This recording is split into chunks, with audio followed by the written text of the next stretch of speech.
This is the Aston Martin Heritage Podcast with Gary Taylor. Here at the Aston Martin Owners Club Festival, I have no other than Douglas Alderson. Hello, Douglas. How you doing? You've parked all the cars now. How's it going? Well, I haven't. I've helped directed, and there's a great team that have parked the cars from the trust and the club. So, but we're all parked up, hopefully. It's a very impressive display. You must be pleased with this. It is. It's an amazing display of cars, and it's nice to see that there is a good mix of colours as well. We have some very colourful Vanquishes. So yeah, it's great, and we've also got a timeline as well. Yeah. So all the Vanquish are in front of the main entrance, and you split them in two. So we've got Generation 1 to the left. Quite a few of those, isn't there? There are. I mean, it is obviously 25 years of Generation 1, so we did anticipate quite a few. But yeah, there is. I haven't counted them, but yeah, there is a good selection of Generation 1 cars, and we've also got some Generation 1s parked up there as well as part of a display. All right, and we've got the Generation 2 to the right of us. That's always look very impressive, don't they? They do. They are certainly a leading car for Aston Martin, leading GT car. And obviously we've hooked out the Volantes as well. Yeah. I think was a nice idea. I see Aston Martin Works of here. They brought a few cars along. Is there a Gen 3 somewhere? Yeah, we Works have bought a Gen 3, and there's a Gen 3 that we have a lineup of the 3 generation of Vanquish. There's a Gen 3 at the end of there, and there's another Gen 3 right as you drove in, which hopefully you would have seen unless it was here after you arrived. But yeah, so we've got 3 Gen 3s. You must be very pleased. So your job is done now, so you can go around drinking champagne and lording it up, right? Not quite. So next we have a Q&A session with Eric Betts. Yep. And then after that, Steve Wadlingham and I are going to do a bit of a wander around and talk about cars. So stay tuned for that. That'd be marvellous. All right. Thanks, Douglas. Go and chill out, grab a glass or something, and starts again in about half hour. Yeah, brilliant. Thank you, Gary. Thanks, Douglas. Thanks, mate. Welcome to the festival, and thank you very much for coming. This is a joint venture with both the Trust and the club. So we've got Eric Betts. So Eric Betts was the CEO from 2000 to 2014. So during that period, V12 Vanquish, the first generation Vanquish, that was launched. And then Eric saw for the second generation Vanquish, or Gen 2, Vanquish, was then released in 2012. And correct me if I'm wrong, Europe, but so the V12 Vanquish, the first generation, that first appeared at the 1998 Geneva Motor Show, but then it was more Project Vantage.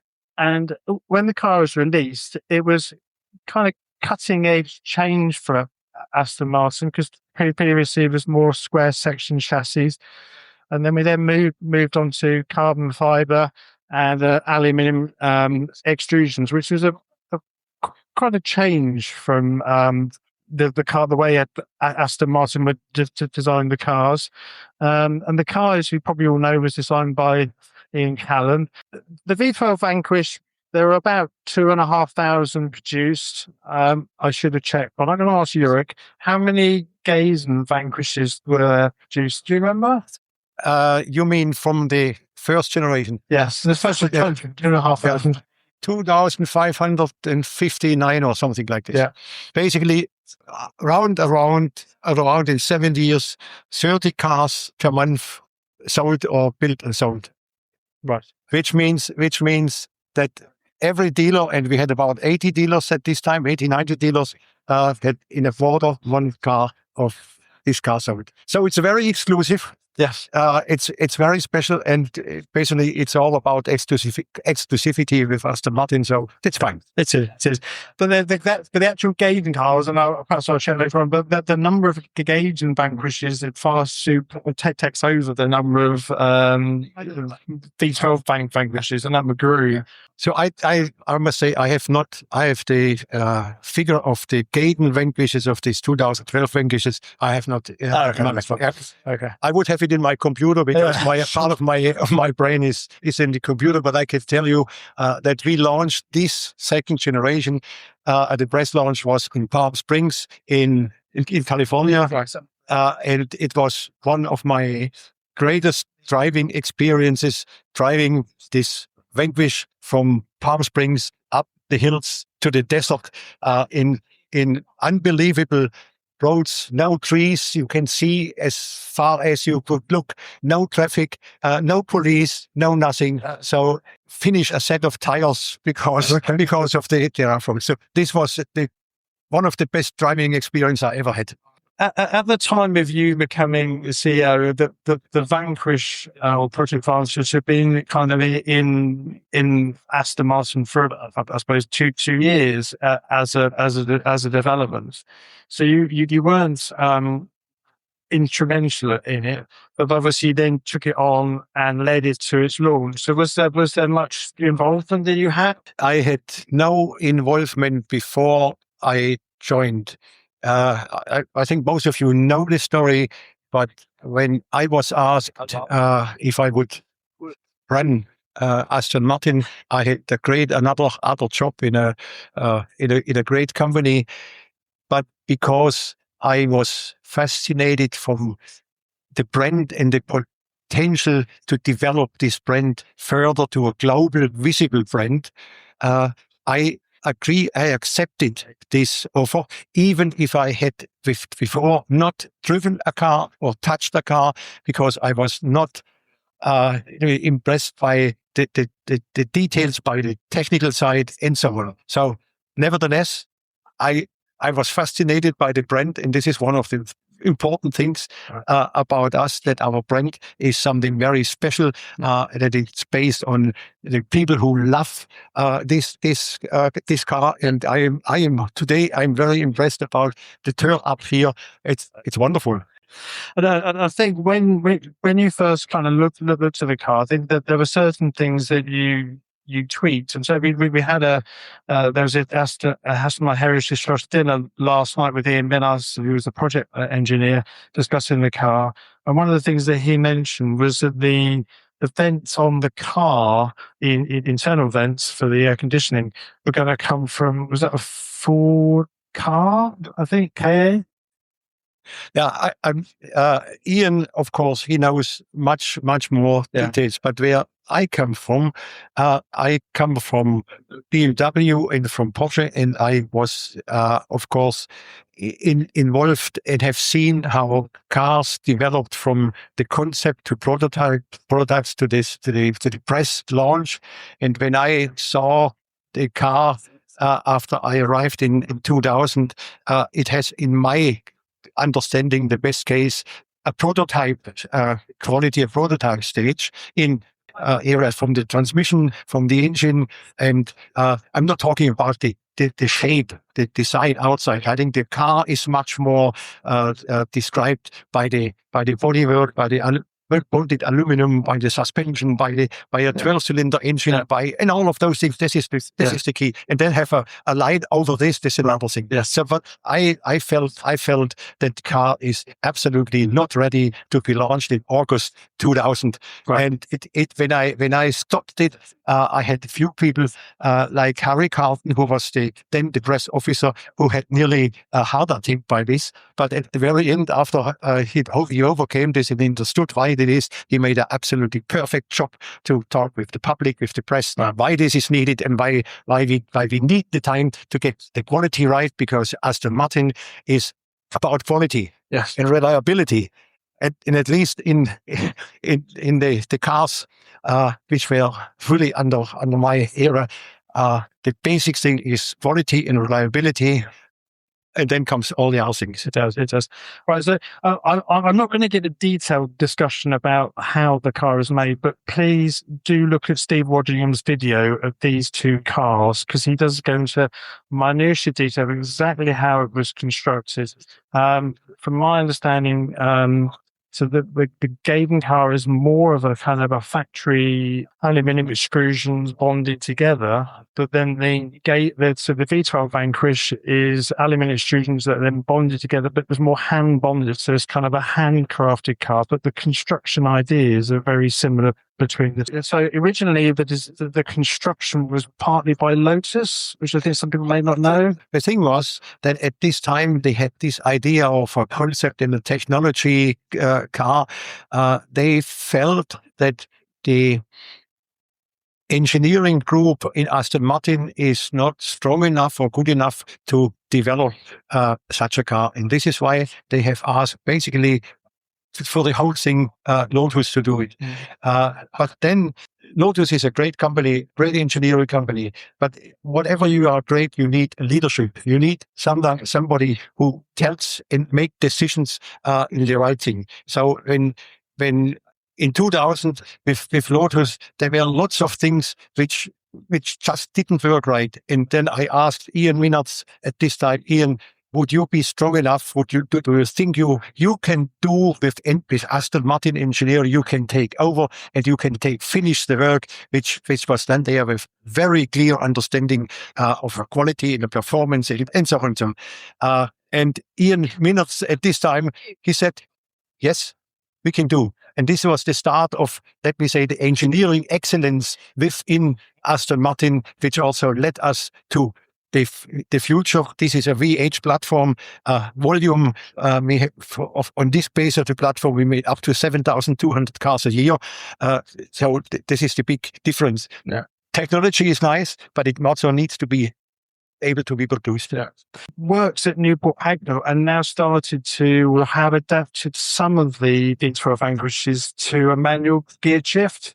Is that something that was ever looked at? Yeah, this was caused by the problems we did have with the transmission and with the way how people would drive it and the problem it would cause them. I myself, when the car was properly set up, I loved this car, the shifting the car, because you didn't need pedals. You could shift the gears with the right foot, with the gas pedal. So a short shock shifted the gear down, and it stayed in the second or third gear where you were. And then you could also put it back and shift it up with a different movement in the pedal. So I could drive here the country roads. I did never make any changes by hand. I just made it by first, and this was something very special you could not have in any other car. I mean, I've never driven a V12 Vanquish, so I don't know what it's like. But certainly the people that I kind of spoke to, that if you, and I think Les Globe, who was the performance expert, he actually wrote a guide explaining how it works. Subsequently, he's done a YouTube video that explains how to drive the car. And certainly some people that were doing last night were going, well, I really didn't buy one because I didn't understand how to drive it. So how to drive the car or change gears. So I think it is a very different car to drive. And I'm sure everybody here that has a V12 Vanquish will obviously understands how it works, but it's perhaps not quite the same as it's not a manual car, it's not automatic. It is something very, very different. So the V12 Vanquish appeared in Bond Die the Day. I mean, we have the Jaguar around the corner with a Vanquish, which he may have the guns on the bonnet for a bit of fun. But that must have been I don't know whether that was in your time or before your time, but that must have been a bit of a coup because this was in my time, and we had first Barbara Broccoli coming over to Newport Pagnell to see the cars and driving her around the roundabouts in Newport Pagnell, which I always love to go straight and fast through the roundabouts. And I have taken yesterday out a letter which she wrote me when I invited her for her lunch. She said, okay, she's in America, but she can tell me she would never, ever be a passenger in the car I'm driving. Okay, fair enough. So, I mean, but the reason part of the reason it was such a coup is because the two Bond films before that didn't have an Aston Martin in. So to kind of get Aston Martins back in Bond films. I think this is very important. Bond is representing the best of British, and he represents, if it's all the products which are there, beside the Walter PP car from Germany and the watches from Switzerland, but he represents the best of British. So if there's a car, the car needs to represent something the best. Yes. And in the time before, there was not a car from Aston Martin which could have the value of being best. Right. And the Vanquish again has brought this, and we have communicated this, and this is why the Vanquish is in the Bond film. So the V12 Vanquish, that stopped production in 2007, and the Gaydon Vanquish second generation started in 2012. And that was designed by Merrick Reichman. And I think at that stage, the Gaydon factory was up and running doing DB9s and presumably some advantages as well.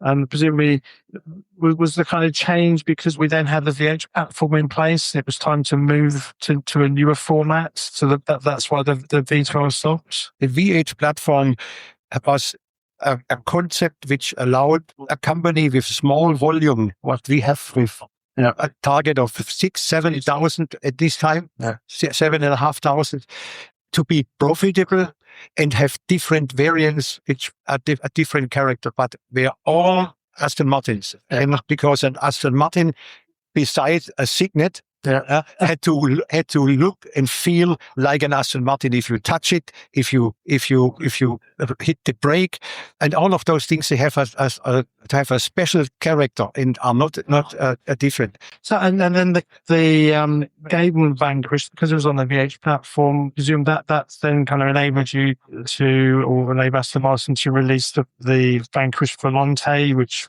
we never had with the V12 Vanquish. You then managed, Aston Martin then managed to have another link up with Zagato and produced the Zagato Vanquishes, which I think there's 2 around there, maybe 3. Yeah, no, Zagato didn't start with this.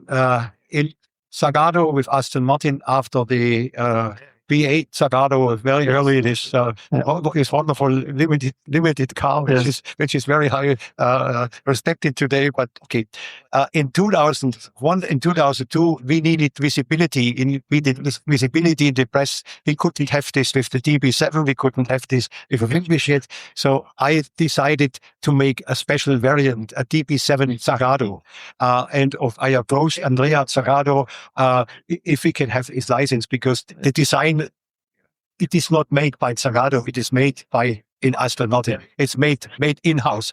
But we had something for the 99 cars where the press was on the main pages, and we had a lot of coverage and a lot of marketing. And because the short overhang of the DB7 Zagato was not legal in America, we had to make the American Roadster without a roof and just the normal back, and so we had. So this was the start of the Zagato. We have the first generation, the second generation, and then we have a third generation there. And then a bit further around, we've got all 3 kind of lined up.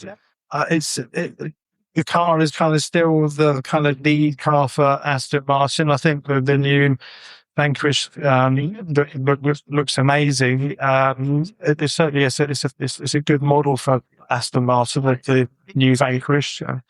Brilliant. So, does anybody have any questions? Do you want to? Oh, there we go. There's one there. So, I'll go and bring the mic to you. Hello, Dr. First. Who officially takes credit for the name of Vanquish? Quick question. Who takes credit? I am pretty sure that we had a brainstorming where we put lots of things together, and we had with Bill Donnelly in the marketing and sales. We have a marketing director, and I think he was very creative in the different ways to do this.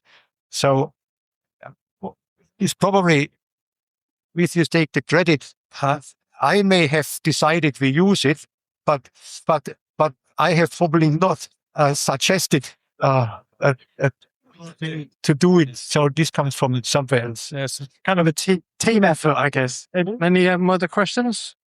So I've heard a story that the Morning Frost colour from Aston originated from yourself, to do with a glacier white Aston, Vantage you had.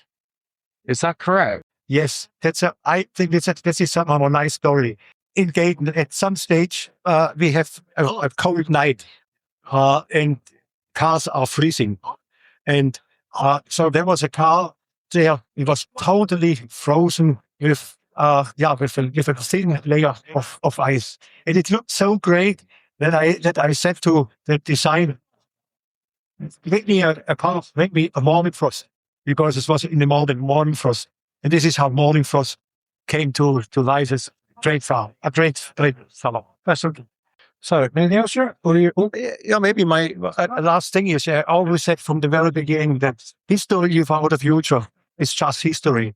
But with the future we have given to Aston Martin, this Vanquish has become heritage. Thank you. Thank you very much, Eric. So Gary, I'm at the festival, stood over near the first generation Vanquishes at the moment, and taking a little bit of a trip back through time, looking at these cars, and actually looking at some of them and remembering the actual cars when they were being built originally. So it's always lovely to get reunited with a car that you remember being built in the first place. So yeah, what a lovely selection. Just looking at the number plates, a lot of these cars will have had number plate changes over the years, but some of them, by the looks of it, are still probably on their original plates. And you can kind of almost tell which part of the UK they may have been first delivered in. Just looking at David Such's car over here, a car that's always sort of been well known to me. I remember when this car was being ordered by the first owner, and I spent several hours with him while he chose the colour scheme, and then he came back and saw it being made. So I've known this car literally from when it was on a piece of paper, and it's still going strong today. It's there with its Union Jack wrap on the roof. And then next to that looks like a original, maybe a Sky Silver. Sky Silver was the original kind of launch colour for Vanquish. Later on, that was changed over to the colour we now know as Tungsten, which was really kind of formulated for the car for the James Bond film, and became our sort of best-selling silver paint of all time, really. Named by Ian Minard. So I remember we had the Bond cars going along the production line, and they had written on them Bond Silver. People wanted to order the colour. Of course, we couldn't call it Bond Silver, so went in to see Ian one day, and Ian said, okay, well, we'll have to give it a name. We'll call it Tungsten Silver. And that was that. Named it on the spot. No big committee meetings or anything. Just straight in and named it. I'm going to go and gate crash a bunch of people I know in front of me. Hello, Nick. Hello, Steve. Hello, Ali. Oh, Ali's retreating now. He's seen the microphone. And we've got Ben over here as well in his other half. And we're all gathered round. Nick, tell us about your car, Nick. It's a Vanquish S, a 2006 one, and then bought it a few weeks ago. And just experiencing for the first time the original Mark 1 Vanquish. It's brilliant. So some listeners might recognise Nick's voice. Nick's appeared on one or two of these before. Famous for having his Cosmopolitan yellow V12 Vantage. Is it an AMR or an S? It's an AMR, isn't it? Of course it is. A one-off car. And then over the last few years, as I've got to know Nick, he's been threatening to buy something else as well. And now you've got it, Nick. So tell us what you think about the car so far. Well, obviously, like everybody, these cars have a reputation that, they're perhaps not the most easy to live with, perhaps. And I thought, well, you know what? I love them anyway. There's a backstory why I wanted one of these. Years ago, I experienced one when I was in my late 20s, and it sort of stays with you forever. This is why I got into Aston Martins, this model of car. And I thought, yeah, I know they can be a pain if they're not used or looked after. So I wasn't actually looking for one. A friend was looking for one, and I gave him a link to this one, and it's been privately sold. And then I looked at it again after I gave the link to my friend and said, would you mind if I bought it instead? And he went, oh, yeah, go on then. So I looked at it, and it's got a fantastic history. It has been used. It's been really well maintained, and I thought I'll take a risk and I'll buy privately this one. And I've done 400 miles in it so far, which is about the same as the last 4 years it's done combined. It's just utterly brilliant, and it is much more modern feeling than you'd imagine. The gearbox, I joke not, is about as fast as a 2018 AMR Vantage that I've got, which is also a sports shift. People talk about these gearboxes being slow because of Clarkson and all that sort of thing. They aren't. They are absolutely sublime, and that's what I'm really surprised about the most, how fantastic it is. And also, for example, you go up to a roundabout, you drop it down into second or into first. It goes so smoothly into those gears, whereas in the later AMR, it'll be a bit reluctant sometimes to drop down gears towards a roundabout, relatively. This one is like silky smooth, and then it pulls away beautifully Reverse is absolutely no problem whatsoever. So the main thing, which was always the gearbox, I think is actually the character of the car. So wholly recommend one. I genuinely do. Now, I've been doing 400 miles in it. So far, touch wood, absolutely proving mechanically perfect. I'm going to look after it, get it shot blasted, get it ice blasted underneath, and denitrolled, so get a whole load of anti-corrosion protection going on to it. And a few other little things I'm going to get done, which is more cosmetic, like the wheel refurbishment. But that's it. I mean, just look after it. That's what it is. Yeah, well, that's a great description. Thanks for that, Nick. They're just fabulous, aren't they? I just love these cars. I've loved them right away from day one. And I'm looking forward to taking you up on the offer of having a go in this, because I haven't driven a Vanquish for a while, so it would be good to get behind the wheel of one again. But yeah, thanks ever so much, Nick, and best of luck with it. Enjoy the car and enjoy vanquishing. Thank you very much, Stephen. Enjoy the rest of the day. Yeah, good to talk to you. Take care, Nick. Cheers. Growing the passion, sharing the stories. The Aston Martin Heritage Podcast. Tony? No, I don't know me. He does know Tony. Look, this beautiful do I know Vanquish Tony? S. Tony Hall's beautiful Vanquish S. He was just complimenting me on the fact that my cleaning and detailing has made it look so beautiful for all these years.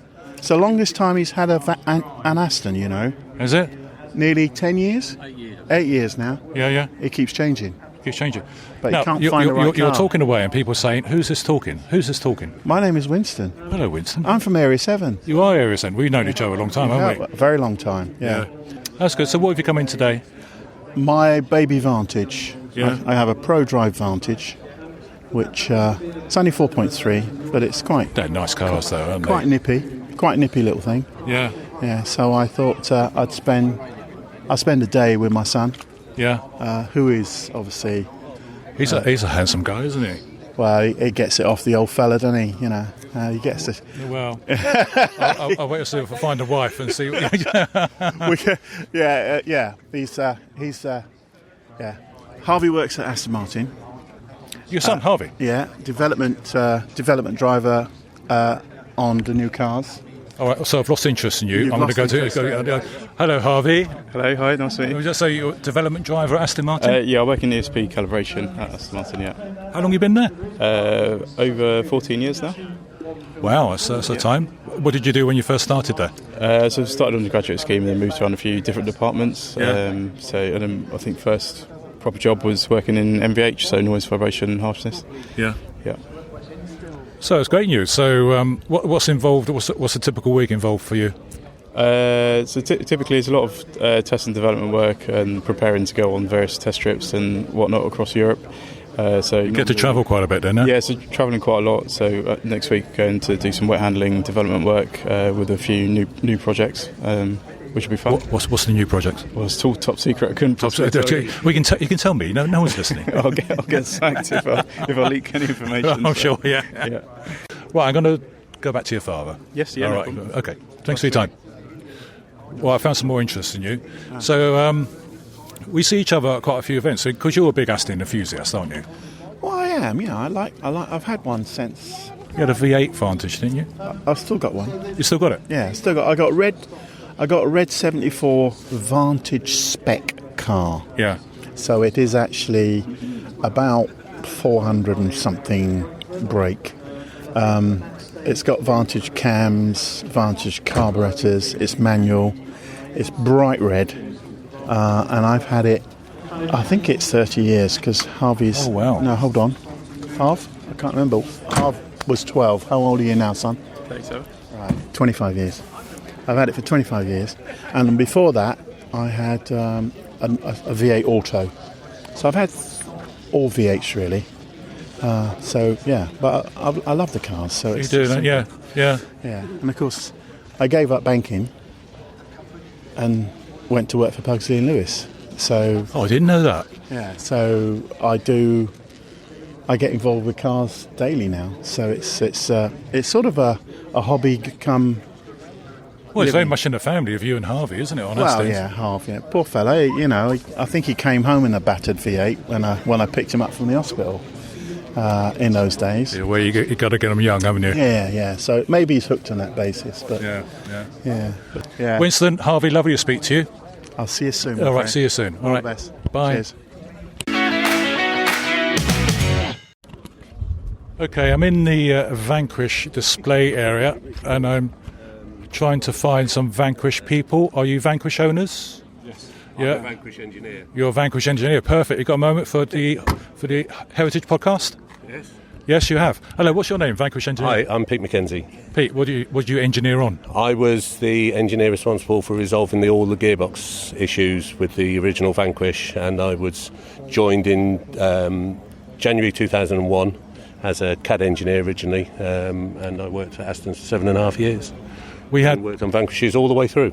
Perfect, because we had a dinner last night with Yes. Ian Minards, Yeah, and he yeah. obviously mentioned the gearbox issues, Yeah. and the early ones were if they weren't assembled correctly or something like that. It was just a handful, wasn't it? Yeah, there was a whole range of issues from plaster dust in the some of the original hydraulic lines that caused issues.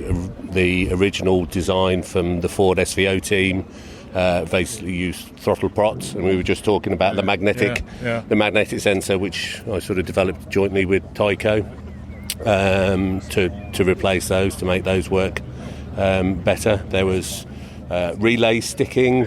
There was there was a whole bunch of small issues. One of which was there was a whole bunch of issues around the clutch, because the clutch line doesn't circulate the oil properly, so you need to really sort of drain that through every year. But were these issues captured before the cars went in production? No, that was the point. Yeah, wasn't it? yeah. It was certainly pressure environment to resolve all of the issues. Yeah. We just heard over at Betts, of course, he had an issue with his one. It broke down at the gate on him on the way in once. So I think I heard that. Yes. So I had to try and sort of resolve that. But we were confused initially because there was a lot of faults related to P0805, which was clutch position sensor, and that was completely spurious, because it wasn't the clutch position sensor that was at fault. It was all the plaster dust and all the sludge building up in the clutch lines that meant the clutch wasn't opening in the way that it was meant to. So I think we can have comfort now, 25 years on, or 20 years, since the last Vanquish or whatever. All these issues have been solved now, haven't they? Yeah, I don't think the gearbox itself was originally a Getrag, but then it was a Tremec T56.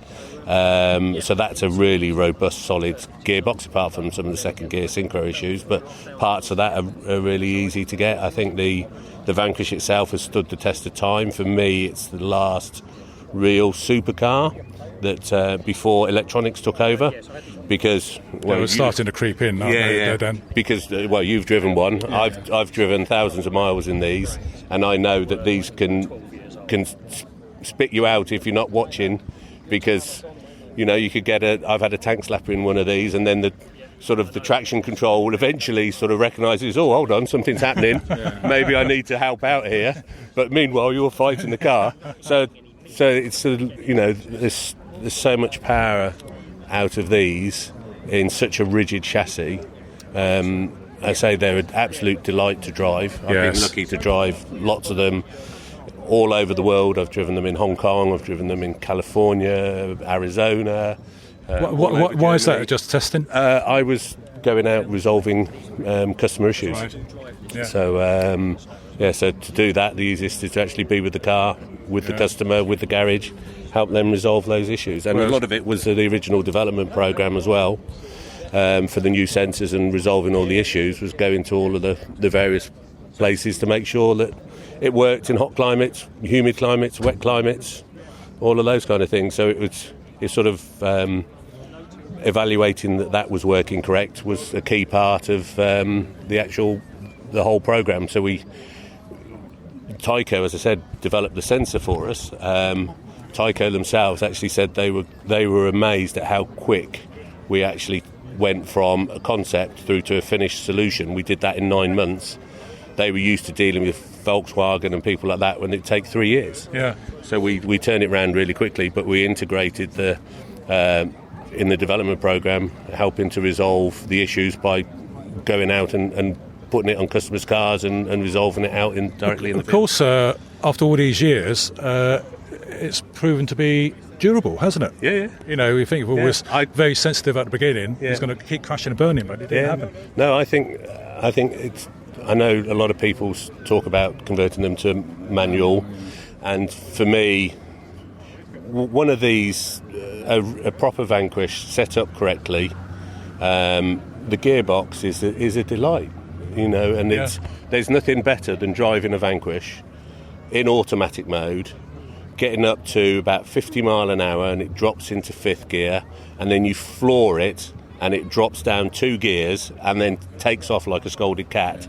And you can't beat that. You can't beat that feeling. But no, the Vanquish holds a special place in my heart. I say I looked on them right from the start all the way through to the last ones, and it was they're such a special vehicle for me personally, because I was involved. So. Well, you must be delighted with this. I mean, it's a very impressive lineup of Vanquish, considering it's a relatively niche product. Yes, we've got quite a collection here. Yeah, haven't we? Turn out. Yeah. No, I've been walking around looking at all the VINs, trying to see which ones I remember. I've got a little red book at home with all the different Vanquishes I went to and worked on, and how to try to resolve the issues. You go to an owner and say, "I remember this car. It was nothing but a nightmare." No, but the important thing was we fixed them all. Gentlemen, it's been absolutely delightful. Thank you so much for your time. Thank you, and go around with your little book and try and identify the cars that you've sorted. Trying to spot them. I'm trying to see which is the earliest vehicle I've seen so far. I think 54 is the earliest I've seen so far, but I'm just doing a VIN check, so try and find one of the early ones. Thanks very much for your time. Thank you. Bye. So I've just bumped into a gentleman I met last night called Kevin. Kevin, nice to see you again. And Kevin, it must be quite funny, a bit of a busman's holiday coming here for you today, because you were the CEO. Is that right, CEO? Chair. I was the chair here at the British Motor Museum for 7 years, trustee for 20. Replaced Bob Dover, who those who know a little bit about the Vanquish will remember him being the chair and chief exec of Aston Martin when the Vanquish was born. So sort of a bit of his car, and a good friend of mine, and part of the reason why we bought a Vanquish. It's a beautiful shape, love it. As another good friend of ours is Ian Callum, and the pair of them were so influential in bringing this car to life. We decided it would be important to have one. But it's been great to be here at the British Museum, see all of the Astons today. It's a lovely location, and people I bumped into seem to have really enjoyed it. Yeah, I mean, it's a fabulous location. I always love coming here for events. It's just the best venue for us, really. But what a great turnout of Vanquish. I mean, it's amazing, isn't it, really? And looking at your car, I mean, this is how I like them. Tungsten silver. It's an earlier first-generation Vanquish, not an S, the original model. And I think these are great to drive. I like both types, to be honest with you. But it's also got the black interior, it's got the silver steering wheel, it's got all the right options on it by the looks of it. Yes, it has. It also has the Lin stereo system, which I haven't quite figured out how to get the best out of yet, but it looks fantastic. Yeah, they are. I mean, my best advice with the Lin stereo is turn it up and enjoy the music. I had a very memorable trip in one of these when they first come out, with my Fleetwood Mac CD playing at full blast, and it's a fabulous sound system. I know the engine makes a great noise as well, but you can actually hear that over the top of it, so yeah, fabulous. Really, really amazing. Handmade stereo systems in Scotland for the car, so fabulous thing back in the day, really. Back in the day before really putting high-end audio into cars was a thing, you know. So yeah, what are your plans with the car? What are you hoping to do with it? We have a small collection of cars, and so it gets to go out to events like this. Love driving it. I know there's been some criticism over the years of the gearbox, but I think it's one of those things that once you understand it and you understand how it works perfectly fine, and it's a lovely thing to drive, and it just sounds fantastic. Yeah, it really does. It's one of the best sounding cars we've ever made, I think. But well, look, enjoy the car, enjoy the surroundings, and we'll see you again. Absolutely. Thank you very much. Thanks, Kevin. Thank you. You're listening to the Aston Martin Heritage Podcast. Discover more about the story of Aston Martin, the cars, the people, the history with the Aston Martin Heritage Trust. You're always welcome to visit us at our museum in Oxfordshire, so find out more via amht.org.uk.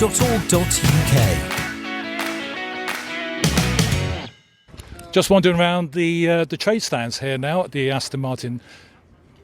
I keep saying Heritage Festival. It's not the Owners Club Festival, and one of the supporters of it is Aston Installations, and I have in front of me James Hawkes-Reid, one of the directors of Aston Installations. Welcome. Welcome. Thanks very much for coming on the podcast. So, why are you here? Showcasing what we do, but also supporting Heritage Trust and AMOC.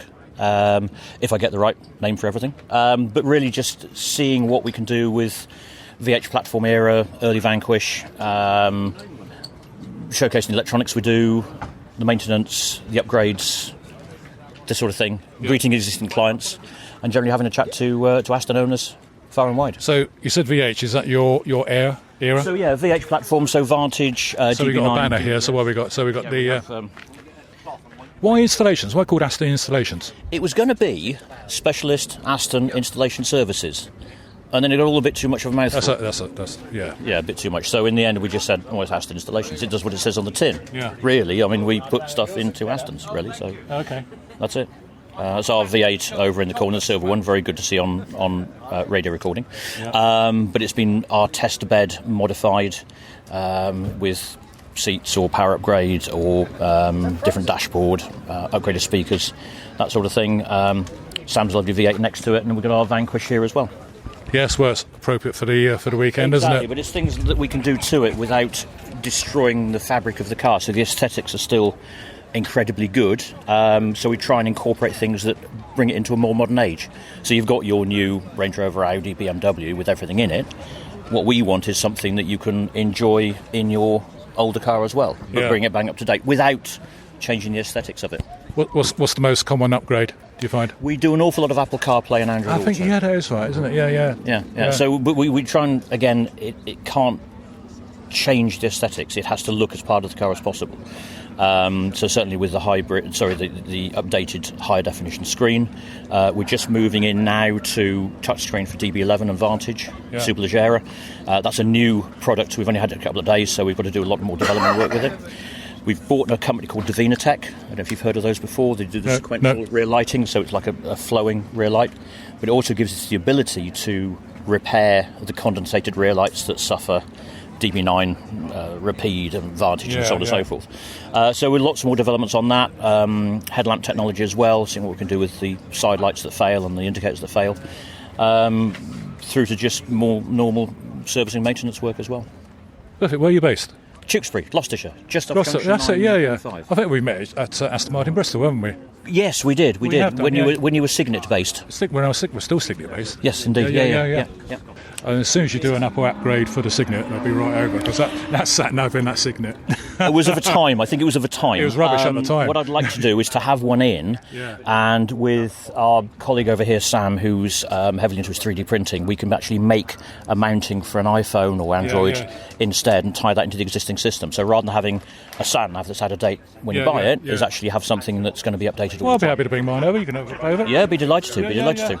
So where do people find you? You're Tewkesbury, Bristol, but you got it? Bristol. We're based in Tewkesbury. So website, all the W's, AstonInstallations.com. Right. Social media, Aston Installs. You're on all channels, social media? All channels of social media. So just look up Aston Installations and you will find us somewhere. Okay, James, that's great. Thanks very much. No problem and thanks for your time, and I'll see you soon. Indeed. All right, thank you. Right, that was great. I'm just going to move over here. I'm going to. He's waving at me. I found a friendly face. Here we go. My old friend, Tim Butchers. I live and breathe. How are you, sir? Very well indeed. Good afternoon, Gary. How are you doing? All right. We're doing very well. Just eating lunch. Just eating lunch. A typical half-time. Half-time, yeah. It's gone a bit quiet now. There's plenty of cars here still, but I think everyone's having lunch. I think they are. The museum's full of people, so all sitting down to have a bite to eat. But yeah, great selection of cars. You've got a lovely marquee here. It's out in the sun, isn't it? It's great. I think we've had a lot of traffic on here to get out the sun. This may be a long interview, isn't it? There's been I'm staying here. A nice steady flow of people coming in to see what we do and how we do it, and shelter from the sun a bit. So what does you've been a podcast regular before, so just reminding new listeners, because we're getting new ones all the time. Trinity Engineering, what do you do? We are specialists in the service and restoration of Aston Martin cars from 1950 to 2018. So the VH1 platform cars. That's quite a broad church, isn't it? It's a broad church, gives us a lot of scope. Yeah. It's a lot of variety. It's interesting. Because you have owners that have, 1, 2, 3 or 4 cars, and they probably want you to, do a couple of wearers, and can you deal with it? It's surprising how many owners have a heritage car and a modern car as well. When I've been going around doing some of the podcasts, they say, well, I've got this new car, and I've got a, V600 in this case. I spoke to somebody earlier. Yeah, no, it's, it's nice, and it shows that people are brand loyal, and they love the heritage side, and they may have a DB5 or a DB4, and tucked away in the garage they've got a DB9 or a DBS. Yeah. And we look after both. Anything special in the workshop at the moment? Oh, well, we've got I think it was the last time I saw you when we did the interview. You had a 4 or 5 under restoration. Yeah, DB. It was an etch primer. DB4 we've just completed. Yeah. A DB24 we've just completed. Oh, okay. We've got a DB5 convertible that we retrieved from a barn in Wales that had been in storage for 50 years. And that's now just going into colour. So hopefully we'll have that here next year to display. Oh, that'd be lovely, wouldn't it? In its original Caribbean pearl with blue interior, exactly as the owner's father had it when he was new. Yeah. How long has Trinity been going for? Well, you. This is our 27th year.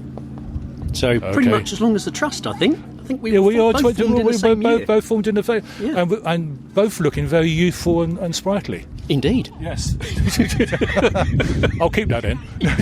Well, I started the business when I was 12, so... Fortunately, dear listener, there was no video on this one, but I'll take Tim's word for this. You supported most of these festivals, and nearly all of them, actually, haven't you? We've been to all of them. Yeah, we've been to all of them. We're a staunch supporter of the Trust and the Club. Yeah. Been to all of them, and here we are displaying what we do as a company. We service, restore, enhance all elements of Aston Martin, whether it be restoration, whether it be engine building, whether it be chassis overhauls, trimming, or just simple refurbishments. We do the whole lot. And have done ever since we started, and we're here today to display everything that we do. So to give owners the broad spectrum of what you can do and what you ultimately must do to an Aston Martin to keep it in tip-top condition. You mentioned enhancements, because we've covered this before when we did a Trinity podcast, which is, I don't know, a while back now. You're quite passionate about this. There's enhancements and enhancements, isn't there? There's modifications which tend to go against the spirit of the car. You're against that, aren't you? We're not against it. It's not what Trinity stands for. No. We are very much the preservation and the enhancement of the mark, not the outright modification. Yes. There's lots of things that people do, and everybody's free as an owner to do what they want. Yeah. But the Trinity principle is keep it as standard as possible, because that's where, firstly, the value of the car is, and you're keeping it original, true to its original specification, which is important to us. So you say 27 years in Trinity, so you're sort of sniffing around of a 30-year celebration. It might be a bit way off, but it's on the cards. Yeah. We did a 20-year celebration. Sort of fits in with your 40th birthday. So. I wish. But no, we were doing a 30th celebration. Yeah. We did 20 and 25, so 30 only seems right. Yeah. So we only got we've got till it comes around quick, mate. 2029. Yeah. That will be it, and that will be 30 years. And it's flown by. All right, Tim. Great speaking to you. Likewise. I'm going to have to move out your. This is lovely and cool under here. It's lovely under here. It's surprised you got a breeze here. Yep. But it's a nightmare out there. So nice to see you. Likewise. And we'll have you on the podcast this time next year. Brilliant. Thank you so. Bye. You take care. I've just found Steve Waddingham. He's on a walkabout with a huge microphone. Yeah. I'm just going to gate crash this. Oh, here we go. Hello. Gary. You're live on Channel 4. I better not swear then. No. How you doing? I'm all right. Are you? Yeah, I'm good. You've been catching a few stories for the podcast. What have you been up to? Well, I've been walking around looking at all these lovely cars. Actually, we've been looking at the pre-war cars, right the way through the one Feltham car we've got here, then through the DB56 with 456, through to the V8s, and right the way up to current stuff, really. Yeah. Oh, perfect. All right. Well, I've grabbed a few stories. Some can't go out in the podcast, but I can use them for blackmail later. Yes, well, always All right, handy. right. Yeah. How's Douglas doing with his trolley? Douglas is doing a great job dragging that trolley round. Yeah. And this works. This technology works, doesn't it? So good. I love this pit lane walk type thing that we do. So yeah. Hopefully the audience is enjoying it as well. I do what Martin Brundle goes on about it because it's very easy, isn't it? Yeah, well, exactly. All right, you crack on. See you in a bit, Gary. Right. That was good to speak to Steve. He's on. He's going around talking to people, doing the stories with the about the cars. He's got a mobile microphone. So excellent news. Now I'm just trying to. It's all calmed down a bit now. Still plenty of cars here. So I'm going to try and find another victim if I can, and have a few words with them. Okay, now still wandering around the Vanquish displays. We've got some with some bonnets up. Been just showing off the engines, really. Hello people. Hello, Gary Taylor, Aston Martin Heritage Podcast. Hi there, yes. You got a few moments just to talk about your cars. Why's the bonnet up? You polishing? Why? Why is the bonnet up? Why's the bonnet up? Because are you showing off? Because it looks like it does. That's why. What's your name? Have a look at Christopher. Stephen. Christopher Stephen. Find it's an impressive sight. Find me another one that looks like this. Yeah. Here. Yeah. I bet you won't. Well, it's quite unusual. Being modest. Because this is a 2001 to 2004. Yeah. Yet it's got S covers. Oh, okay. So that's mine. Yeah. And you see my covers are grey. Yeah. These are silver. So Yes, they if are. you have a look at an S, it's got this cover. So this is. Don't know where those have come from. Okay. All right. How long you had this? I only bought it last September, actually. Oh, right. Have you always wanted one? Yes. Yeah, I had this my third Aston, but a Vanquish was always a particular model I desired, you know. Yeah. Yeah, very good. Yeah. They're a bit of an acquired taste, mine, aren't they? Yeah, but if you know how to drive them, yeah. If you actually do know how to drive them, Yes. it's brilliant. And it's not, it's not rocket science. Just No, a slight change, isn't it? Yeah. Yeah. And I think in the early days, as cars were sold to the second and third generation of people, the information of how to drive them wasn't passed on. We had this at the dinner last night. We was talking about the Vanquish and said the dealers were told, but they effectively just threw you the keys and off you went. Yeah. Not being dismissive like that, but you know what I mean. Yeah. So people are far more aware now, aren't they? Yeah, they are. Yeah. Should we look at your car? Yeah, sure. Right, we're just going to pass away. Mike, you can... Thank you, Michael. So this is a one of one. One of one. With the certificate. Yeah, from Tim Cottenham. Yes, absolutely. And your signature there. That, do you recognise it? Ian Callum? It is. Yeah. Yeah, I got him to sign it a few years back. Or how are you going to stop that fade in? I'm not sure. Well, it's been there for 4 years, 5 years. That's all right. It's a marker pen, so, I always clean round it. So I've concoursed it. As you can see, it's pretty clean. But a couple of interesting points about it. First, it's Chiltern Green, which is a pretty rare colour. Yes. There's no other Chiltern Green here. Right. Secondly, it's got the SDP wheels, which means it's an SDP.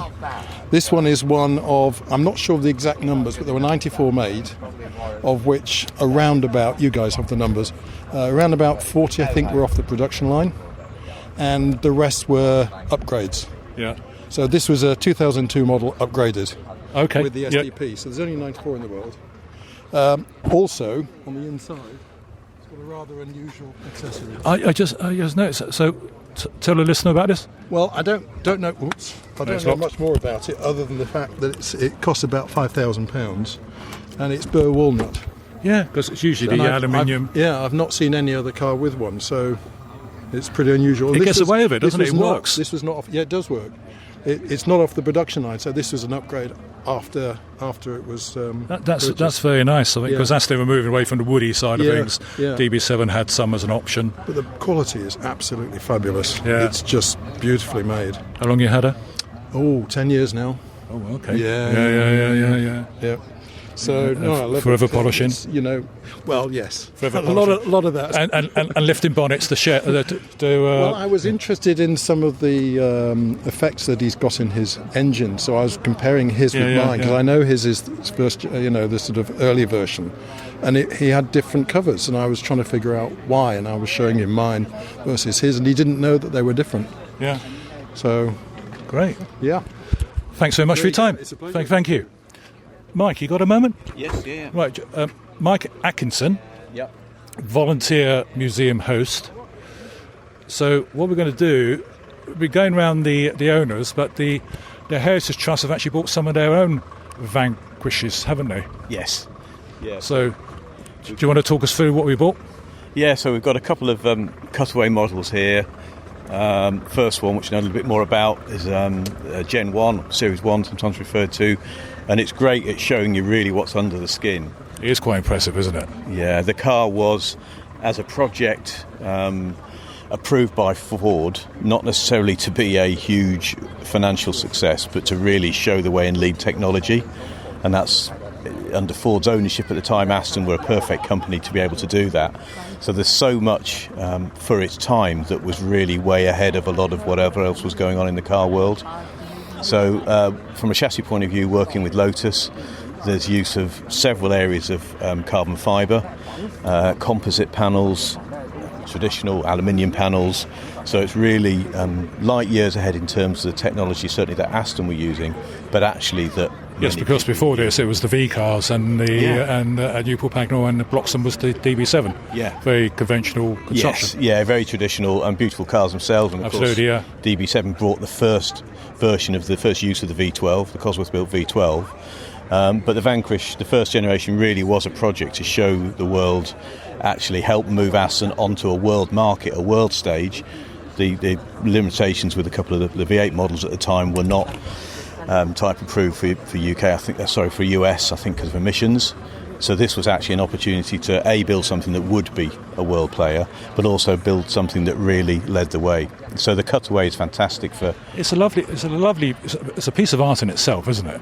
I know Claire, the collections manager, is forever polishing it. Yeah.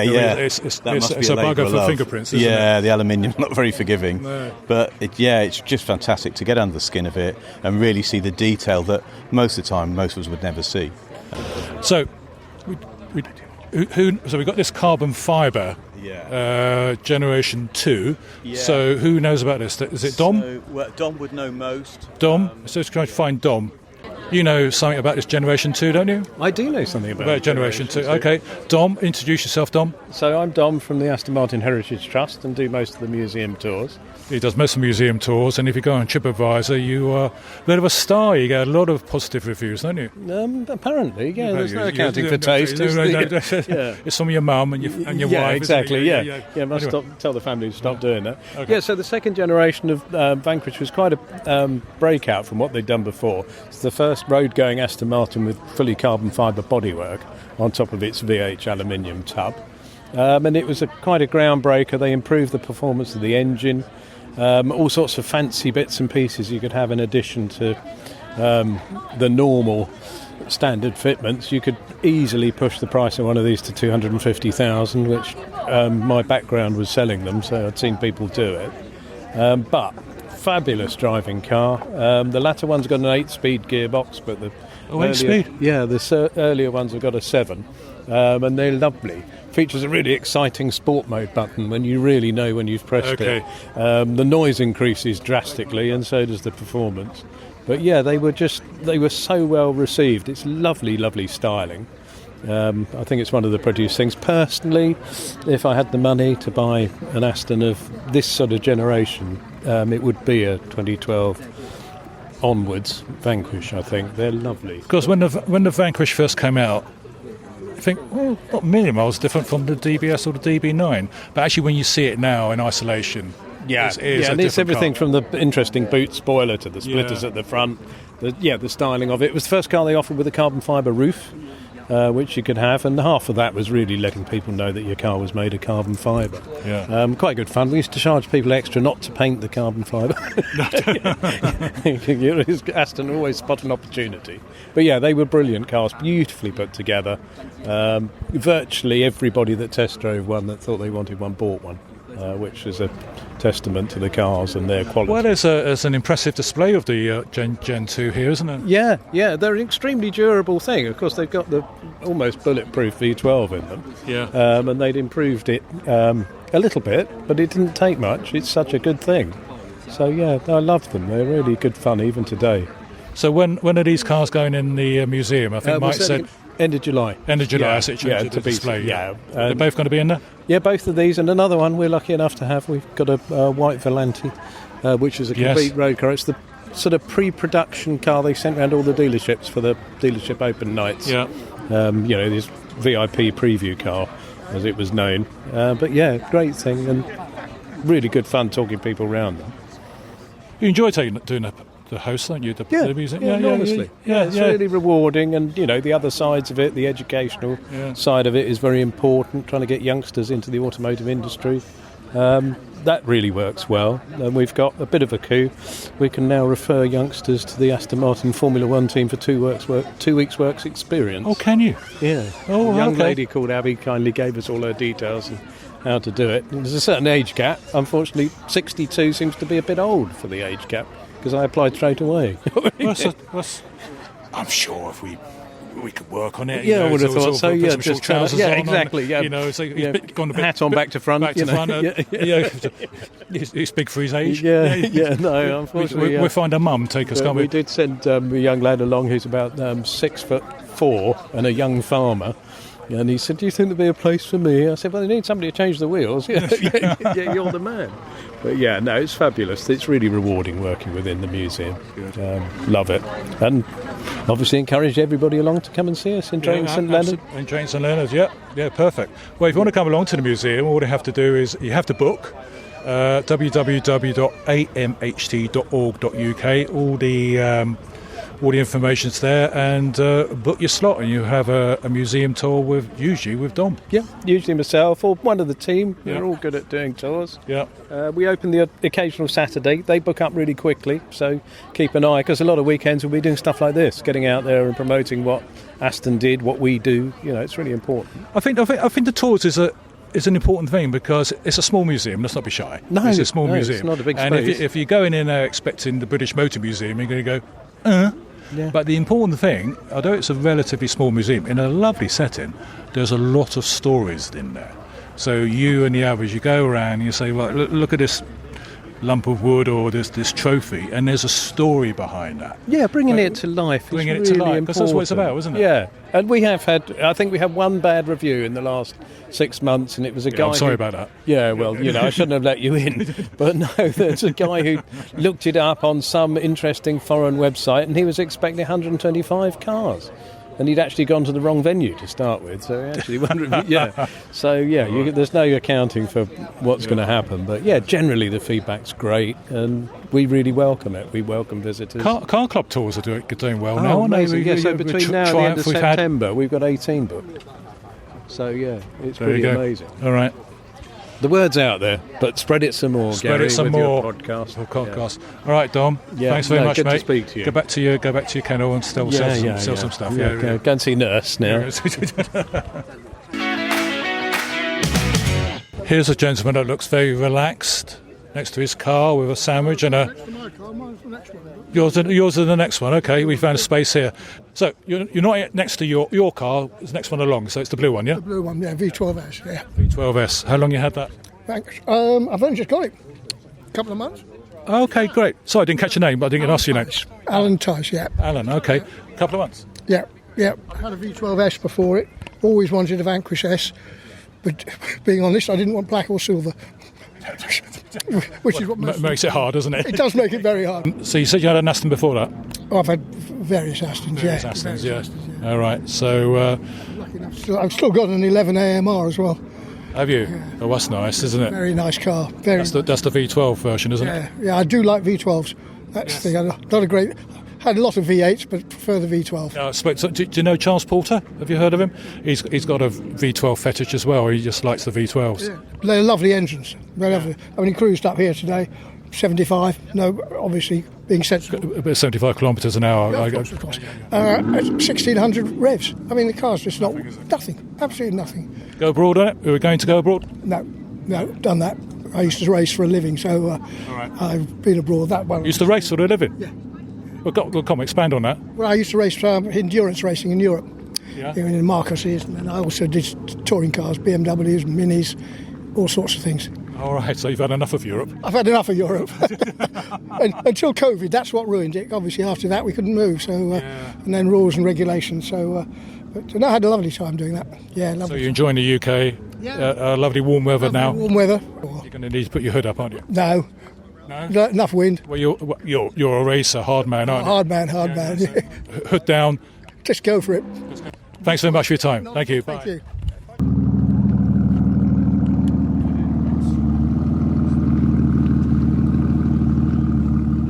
So just wandering around, and hello, you look friendly. Are you friendly? I am always friendly. What's your name? Charlie Churchill. Charlie Churchill, hello.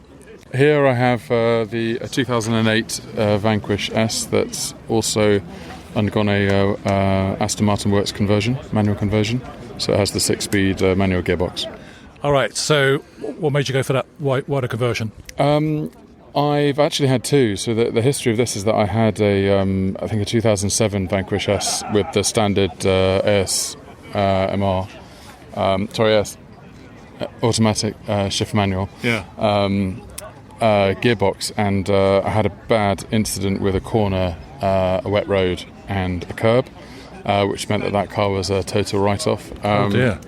So are you all right? I'm perfectly fine. I was discharged about 4 or 5 hours later, so the carbon fibre A-pillar, by my reckoning, is well worth it. So yeah, I then had the opportunity of picking up something different, and went to Nicholas Mee, and they happened to have a manual there, and I was very happy with it and went for it, and a week later I picked up the car. Lovely. Haven't seen any manual conversions around at the show. I think might be some others knocking around. They seemed quite popular at the time. Yeah, they seem to be quite rare. I don't think there are any official numbers, but I think they're sort of 90, 100, 110 or so that have been done. Yeah, so you don't see them that often. Better drive for you, is it?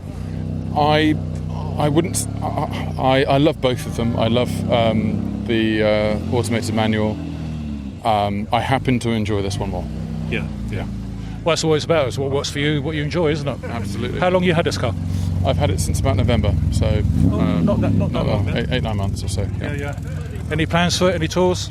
I took it to Ice in St Moritz earlier on this year, and then we're going to Le Mans Classic in a few weeks' time, and I think this might be the choice. I think it would be. Yeah. Thanks very much for your time. Thank you very much. Thank you. Okay, don't worry, listener, that's not a Vanquish with a bearing problem, it's an ice cream van. I'm just going to try and find another Vanquish owner or Aston Martin enthusiast here at the Aston Martin Owners Club Festival. I was about to say heritage. Bad habits, eh? So let's see what we can do. Here we go. Hello, are you Liz? I'm Gary from the Aston Martin Heritage Trust podcast. Hello. Is this your lovely Vanquish? It is indeed, yes. Perfect. How long have you had it? Well, this one I've only had for just over a year, but it's going to be it's my fourth, but it will be my last because I love her dearly. I hear that a lot with some people actually. They buy it and things. So you say you're fourth? Fourth Aston. Fourth Aston. Yes, 3 Vantages and then this one, but this is the one I've always wanted. So. Yeah. Oh, it's lovely, isn't it? It's a question of who dies first, really. Okay, right. So what's the spec of it? It's well, have a look. I mean, It's everything. She's 2013. As I understand it, I was told when I bought her, but I can't prove this, that she was the first of the Volantes to be built. Yes. And it was built for somebody in Aston, and I imagine it was why there's a very luxurious finish inside with all the quilted leather and everything. Let's have a look. It's like so. The colour's red. What's the It's Volcano Red. Volcano Red, and it's a... I can't remember the name of that, I'm afraid. It's a cream interior, isn't Yes, it? Yeah, with some red something red. Red highlights, stitching. That's right. And you're just in red as red and that is red not, and white. That's not accidental. Not accidental. No. Wherever I go, I match my car. I even went to a ball with AMOC 16 the other week, and I found at the back of my cupboard a lovely silk full-length ball gown, and it just happened to be exactly the same colour as my car, so I had to wear it, didn't I? I'm delighted with the car. She's extremely easy to drive, an absolute joy to drive, and I love it. I mean, after many years of life, I find I've got exactly what I want, and there's nothing to aspire to now. It's perfect for me. So you say you had some Vantages beforehand. I had 3 Vantages, yes. Yeah, and were they Gaydon ones? They were all 2012 or 13. Yeah. Yeah, but they weren't perfect. The first one was a coupe. I mean, for a start, I should never have bought a coupe, but it was a very pretty car, and I bought it on the basis of looks, which is pretty much the same spec as this.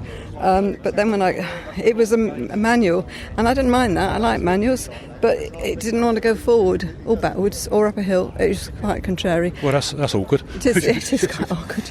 So she didn't last very long, and I swapped her for a black. What do they call them? Roadsters when they're Vantages. Yes. And that was a nice car. But again, I thought black was a bit dreary, and then I found a blue and grey one, which is actually really nice, and I intended to keep her. But then this one came up on Kargaroo, and it was a private sale. And that was a hell of a big leap for me, old lady, V12 car, really? Are you seriously? I think you do yourself a disservice there, Barnett. Yeah. I think you do yourself a disservice there. Well, it's a lot of car, isn't it, to buy? Well, it is, yeah. So anyway, I thought, this is it. And if Well, you can't take it with you, can you? No, exactly. That's what I thought. Yeah. My daughter said to me, well, if you don't fritter your money away, Mum, I will. So I thought, that's it. That's it. Yeah. And wherever I go, I go to lots of meets and things, and I'd come from Kent, and I go with AMOC 16 down to Eastbourne and or along the coast, and I think I've done 3 or 4 trips down there this summer already, and I enjoy those, and she's just the perfect car to do it. She doesn't think so. My car, she talks to me, and she says it's kept in a what do you call it, carport, and I go down and she said, well, so where are we going today? Please can we go to the south of France, is what she says to me. Yeah, does she? Yeah. And your reply is? We're going to Rootham. Okay. So, I mean, the people worried that it might go seriously wrong, and I put the roof down all the time. And I was just about to say, are you a roof down person? Oh, absolutely. You never ever dark glasses? No. Oh, okay. Just could be an Audrey Hepburn sort of wafting along.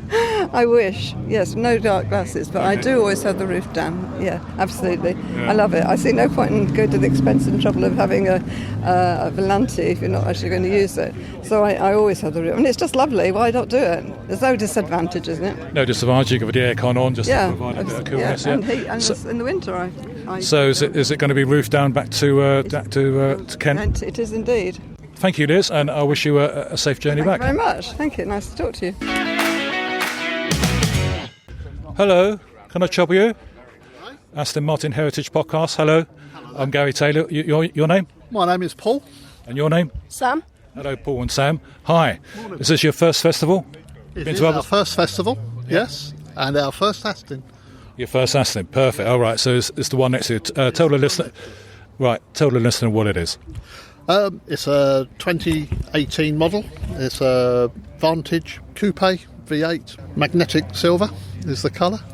It's a lovely colour, isn't it? And black wheels and black interior. Yes. We've, it does stay in the garage, but we do love to get out. So we've been on the NC 500 with it. Oh, okay. How was that? Was that busy?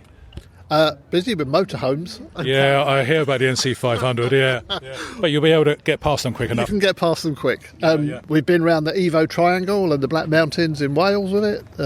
We've been over to France. We've been to Switzerland, Luxembourg, and Italy and Germany in it.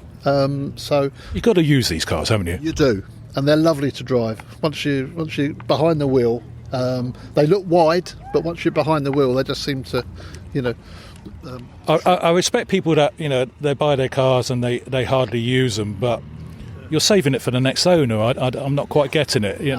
No. wanted one ever since I was knee-high to a grasshopper. Yeah. Took me 50 years to buy one. So it's going to be a bit of a keeper now, is it? It's a keeper, yeah. Unless the man over there with that lovely green, dark green with the bronze wheels. Oh yes, the new Vanquish. The Vanquish, unless he wants to do a swap. Well, when you have that conversation, if I can come along with you and see how it goes, that'll be great. Sam, what do you think to the car? It's very nice, yeah. Have you been on tours with your dad? No. No, he leaves you behind, does he? Okay. Yeah, Mum takes the... Mum or my brother normally, take priority. But What cars did you have before this? I had an Audi RS4. Oh, I'm sorry, never mind, we'll carry on. Yes. Nice car, to be fair. It was a nice car. Well, last of the naturally aspirated V8s. Yeah. I actually loved it to bits. And when this came along, I wasn't sure, but this is a different car from that, and I still love that. Oh, isn't it? Totally different. It's lovely speaking to you, Paul. All right, thanks so much. Thanks, Sam. Bye. Hey, Gary. Who's just called me? Charles Porter, as I live and breathe. Okay, we got some. You hear some squealing in the background. It's not an Aston brakes. I think it's a microphone. It's calmed down now. How are you? Good. How are you? I'm fine. Yeah, nice warm enough for you. Just about. Yeah. I've heard you. Thunderflies. Yeah, I've heard you bought some cars. Yeah, these three. These three. Is your Signet here? No. The only one I haven't bought is the Signet today. Well, because that's one of Concours, isn't it? It's just one of Concours. Yeah. And I think after driving it there and back from AMOC, I didn't want to drive it again. These are lovely. I think we mentioned before that you go for the V12s, don't you? I do like V12 manuals as well, these two. Yeah. And obviously the famous four-door one. Rapide, actually gorgeous, aren't they? Did that one the Concours at the Austria, yeah. And we were the people that had the windscreen wipers go on the motorway near Stuttgart, and the battery fail at the Concours venue, and my new battery turned up in a £500,000 Vanquish the next day. So good service for you, isn't it? Absolutely fantastic. I remember seeing you polishing this. I say polishing your wife. Yes, she had the cotton buds doing the exhaust. She had the cotton buds, yes, doing all the exhaust and bits. So. You got the Concours bug, haven't you? Yeah, I think we had. I think I'm done now because all four have done it. So. Oh, it's showing off a bit, isn't it? It is really. Give someone else a chance. No, I just want to now use them. Yeah. I want to see flies. Do you use the cars? Yeah. Certainly this one's done quite a few, obviously, trips to Europe. Yeah. We're just off to France next month, but we're going to take the Vantage. What's the appeal for you for the V12s over perhaps a V8? It's just an effortless car to tour in. It just eats up journeys, and just a great sound. I mean, absolutely fantastic sound.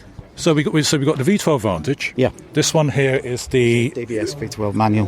DBS V12 manual, and we got the Rapide AMR. Tell the listener all V12s. Yep. Various states of tune. Different driving characteristics. So you wake up in the morning. Okay. So how do you feel sometimes what you want to take? Yeah, well, I get asked quite a lot which one's your favourite, and it really is like sort of picking your kids. Well, that's quite easy to be honest. Yeah, exactly. That's why I've got one. Driving the Vantage, I feel it's an Aston Martin you wear because it's obviously the smallest car with the biggest engine. Very much, very sporty. But again, a great car to do long distance. They're surprisingly able advantages for very, touring very cars, able. aren't they? And also because it's a hatchback, you can get a lot of stuff in it. Can't you? Yeah. DBS not practical at all on a long journey because it's got it's got a small boot. This to me though is bought with the heart. Bought with the head, because I think these are going to be very, very, very, very valuable in years to come. I think you're right. Especially as a manual. Yeah. I think and a Bond car twice. And the Rapide, just GT journey eater. Isn't it? Absolutely. Such an underrated car. I think it's starting to be appreciated by people, but there's a lot of car for the money. Yeah, and in the AMR form as well. There's only 47 in the UK. Oh, really? And they're getting snapped up off market now. Yeah. People are waking up to them. So yeah, it's great cars, all of them, but all different, all different to drive, and all enjoyable in their own ways. You need to stop polishing. You need to start enjoying now. I do enjoy them. You I do enjoy them. I do. Yeah. Or you need staff to polish it. Well, exactly. Charles, nice to speak to you. And you. All Cheers, right. Gary. Take care. You're listening to the Aston Martin Heritage Podcast. Discover more about the story of Aston Martin, the cars, the people, the history with the Aston Martin Heritage Trust.